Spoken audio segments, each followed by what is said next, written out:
एक दो बात बताते हैं। और आज देखिए, नींद जो है ना, नींद प्रॉपर लेना चाहिए। नींद कम से कम 6 से 7 घंटा हर इंसान को लेना चाहिए। जानते हैं, नींद लेना जरूरी है 6 से 7 घंटा, मिनिमम 6 घंटा, मैक्सिमम 7 घंटा। मिनिमम 6 घंटा, मैक्सिमम 7 घंटा, ना उससे ज्यादा ना उससे कम।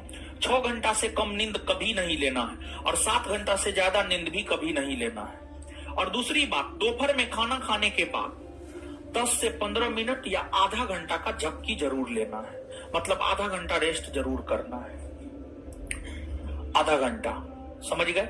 अब वो आधा घंटा आपका 2 घंटा में बदल जाता है, तो उसको सही आप कर सकते हैं। और अगर आप सही से नींद लेके आएंगे ना, तो क्लास में आप सोएंगे नहीं। क्लास में अगर आप सोते हैं, मतलब आप सही से नींद नहीं लेकर के आए हैं। एक तो रीजन यह है। दूसरा रीजन यह है कि आपको कुछ समझ में नहीं आ रहा है। और तीसरा रीजन यह है कि आपको अपने करियर के प्रति कोई लगाव नहीं है। यही सब रीजन है जिस वजह से आपको क्लास में नींद आता है। तो आपको अपने करियर से लगाव होना चाहिए। 6 से 7 घंटा नींद लेकर आइए, और इतना आराम से आसान भाषा में तोड़कर समझाते हैं। अगर इतना में आपको समझ में नहीं आता है, तो हमको नहीं लगता है जीएस आपको कहीं पर समझ में आएगा। जितना अच्छे से हम लोग तोड़ तोड़ करके हर बात समझाते हैं, अगर नहीं समझ में आ रहा तो कहीं नहीं जीएस समझ में आ सकता है। समझ गए। एक बात ये। दूसरी बात ये कि देखिए, जहां तक मेरा अपना मानना है, हम अपने आप को अपने जीवन में सफल नहीं मानते हैं, क्योंकि सफलता का हमारे अनुसार परिभाषा कुछ और है। लेकिन आप लोग हमको सफल मानते हैं, इसलिए आप हमसे पढ़ने के लिए आते हैं। अगर आप हमें सफल नहीं मानते तो आप हमसे पढ़ने नहीं आते।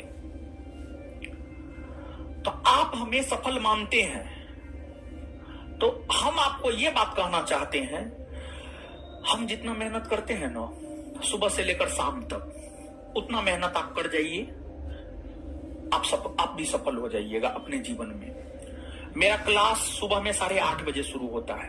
8 बजे से है, 8:30 बजे शुरू करते। हर बैच 10 बजे से है, 10:30 बजे शुरू करेंगे। 12 बजे से 12:30 बजे से शुरू करेंगे, ये बात है। 5 बजे से 5:30 बजे शुरू करेंगे। 3 बजे से 3:30 बजे शुरू करेंगे, ये बात है। सुबह में 8:30 बजे से मेरा बैच शुरू होता है, और रात में 9:30 बजे तक चलता है। रात में 9:30 बजे तक चलता है। बीच में 2 घंटा का गैप है, 12 से 2। तो आप थोड़ा सोचिए, 8:30 से रात में 9:30, मतलब सीधे हो गया 13 घंटा। 13 घंटा में 2 घंटा को घटा दीजिए, 12 से 2, 11 घंटा। जिस रोज आप 11 घंटा मेहनत करने लगे, 11 घंटा कॉपी किताब को देने लगे, उस रोज हम लिख करके दे सकते हैं। आपको सफल होने से दुनिया का कोई ताकत नहीं रोकेगा। हम आपको बोल रहे हैं 11 घंटा में आपका क्लास भी है, सेल्फ स्टडी भी है, दोनों चीज है। 11 घंटा में क्लास और सेल्फ स्टडी दोनों 11 घंटा में अगर आप करने लगे, हम लिख के दे सकते हैं। आपको सफल होने से दुनिया का कोई ताकत नहीं रोक सकता है। और एक बात और, कुछ चीज और देखिए, हम भी आपसे जो बात शेयर करते हैं, अपने जीवन के अनुभव के आधार पर शेयर करते हैं। क्योंकि हमको YouTube देखने का फुर्सत नहीं है, मोटिवेशनल वीडियो देखने का फुर्सत नहीं है, कुछ भी देखने का फुर्सत नहीं है। आपके तरह हमको शॉर्ट्स देखने का फुर्सत नहीं है। हम अपने जीवन के अनुभव के आधार पर आपसे शेयर कर रहे हैं। देखिए, पिछले 1 माह के बीच की घटना है। पिछले 1 माह के भीतर दशहरा का छुट्टी हुआ, दिवाली और छठ का छुट्टी हुआ। देखिए, जब दशहरा का छुट्टी हुआ ना, तो दशहरा के छुट्टी में हम दरोगा बैच में पूरे 10 दिन का शेड्यूल दे दिए कि 10 दिन हम ऐसे ऐसे पढ़ाएंगे। 10 दिन के लिए रूटीन दे दिए, यानी जब तक के लिए छुट्टी था तब तक के लिए रूटीन दे दिए। जानते हैं वो रूटीन कितना दिन तक चला? 3 से 4 दिन चला। 4 दिन चला लगभग। 10 दिन का रूटीन था, वो 4 दिन चला। 4 दिन या 5 दिन मैक्सिमम चला होगा। 4 दिन चला। बाद में वो रूटीन फॉलो नहीं हुआ। ये दशहरा की बात है। फिर दिवाली में क्या किए? दिवाली और छठ के छुट्टी में दरोगा बैच को डेली बेसिस पर रूटीन दिए, डेली बेसिस पर बोले आज इतने बजे से क्लास है ये पढ़ाएंगे, कल इतने बजे से क्लास है ये पढ़ाएंगे। तो दिवाली वाला रूटीन जो है फॉलो हो गया। मतलब ये दशहरा और दिवाली के छुट्टी की घटना हमको अपने जीवन में ये सीख दिया है कि रूटीन एक दिन का होना चाहिए। रूटीन 10 दिन, सप्ताह दिन या महीना दिन या 6 महीना का नहीं होना चाहिए। हम जो लिख करके साथ देते हैं 6 से 8 केमिस्ट्री, 8 से 10 बायोलॉजी, 10 से 12 हिस्ट्री, 12 से 2 मैथ, 2 से 4 रीजनिंग, ये रूटीन आज तक के इतिहास में न किसी का फॉलो हुआ है न किसी का फॉलो होगा। मुश्किल से 2 दिन, 3 दिन, 4 दिन, उससे ज्यादा नहीं हो सकता। इसलिए ये दोनों घटना हमको सीख दिया है कि जीवन में रूटीन हमेशा एक दिन का बनाइए। तो हम अपने सीख और अनुभव के आधार पर हम आपको बता रहे हैं कि अगर आप चाहते हैं कि आपका रूटीन फॉलो हो, आप रूटीन फॉलो करें, तो आप रूटीन एक दिन का बनाइए। एक बात ये सीख हम आपको देना चाहते थे। एक पॉकेट डायरी बनाइए, उसमें रूटीन लिखिए, पर डे टारगेट लीजिए। हर दिन एक नया दिन है, हर सुबह एक नई सुबह है।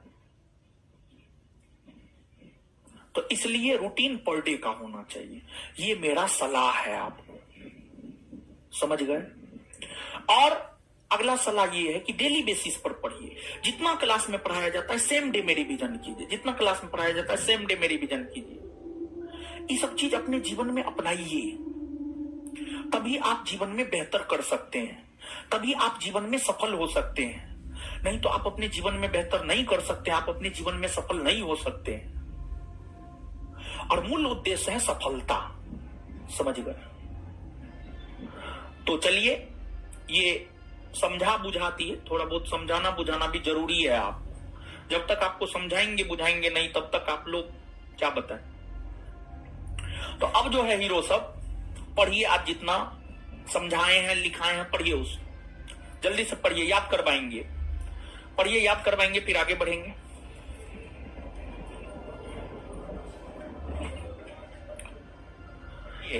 चलिए बताइए तो 19वीं 20वीं सदी का सामाजिक धार्मिक सुधार आंदोलन कहां से शुरू हुआ?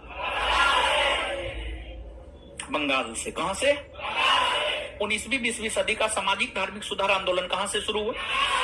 कहां से शुरू हुआ?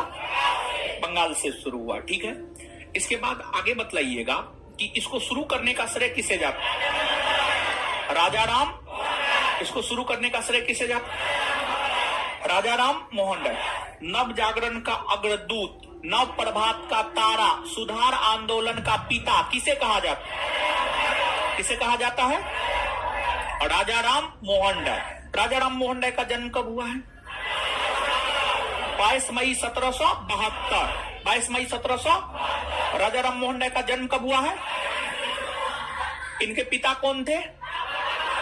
रामाकांत राय। इनके पिता कौन थे? पिता कौन थे?